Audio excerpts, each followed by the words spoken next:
Musolia fuera ni te que se mueve un pecho.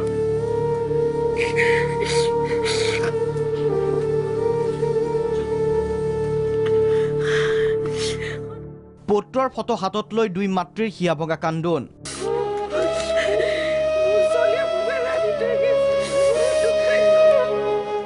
কলাইগাঁৱৰ এই দুখন ঘৰত এতিয়া মাথো কান্দোনৰ ৰোল দুখনীয়াৰ বিননীয়ে চকুলো টুকাইছে চুবুৰীয়াক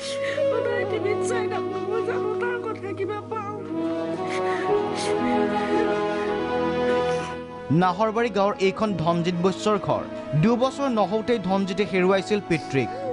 বিধৱা মাতৃৰ কষ্টৰ যেন সীমা নাছিল তাৰ পাছতো মৰমৰ ধনক লৈ সপোনৰ সীমা নাছিল আই সবিতানাথৰ এইখন একেখন গাঁৱৰে শশাংকনাথৰ ঘৰ ইয়াতো আইৰ চকুলো মচা নোযোৱা উচুপনি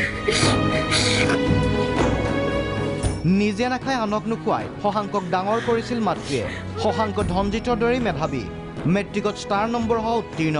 ধনজিত আৰু শশাংক হঠাৎ নিৰুদ্দেশ সন্ধান বিচাৰি হাহাকাৰ পৰিয়ালৰ পিছে এদিন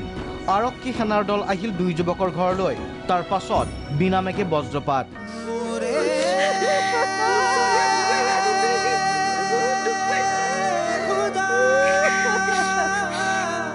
ধনজিত শশাংকই আলফা স্বাধীনত যোগ দিছে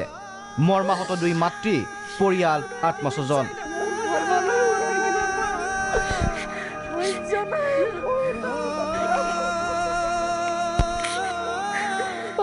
এদিনৰ পৰা মই এটা ফোন পোৱা নাই মই মাত পোৱা নাই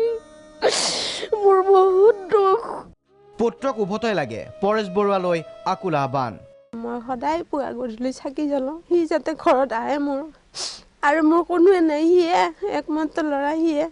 তাৰ বয়স 1.5 বছৰ মানতে দেউতাক ঢুকাইছি দুই যুৱকৰ এনে সিদ্ধান্তত আশ্চৰ্য প্ৰকাশ কৰিছে প্ৰতিবেশীয়ে তেওঁলোকক এটা কথা ক'ব বিচাৰোঁ তেওঁলোকৰ আমি প্ৰতিবেশী হিচাপে বা তেওঁলোকৰ মানে জ্যেষ্ঠ ভাতৃ হিচাপে বা মোৰ মানে মুখিয়াল হিচাপে তেওঁলোক যাতে আমাৰ ফালে মানে অতি সোনকালে ঘৰৰ ল'ৰা ঘৰত ঘূৰি আহিব এতিয়া প্ৰশ্ন হয় মাতৃ এনে কাতৰ আহ্বানক সঁহাৰি দি ঘৰৰ ল'ৰা ঘৰলৈ উভতি আহিবনে নে স্বাধীন অসমৰ স্বপ্ন বুকুত বান্ধি কাইটীয়া পথেৰে যাত্ৰা কৰিব ধনজিত আৰু শশাংকই অৱশ্যে উত্তৰ সময়ৰ হাতত ওদালগুৰিৰ পৰা জিতুমণি ডেকা প্ৰাগ নিউজ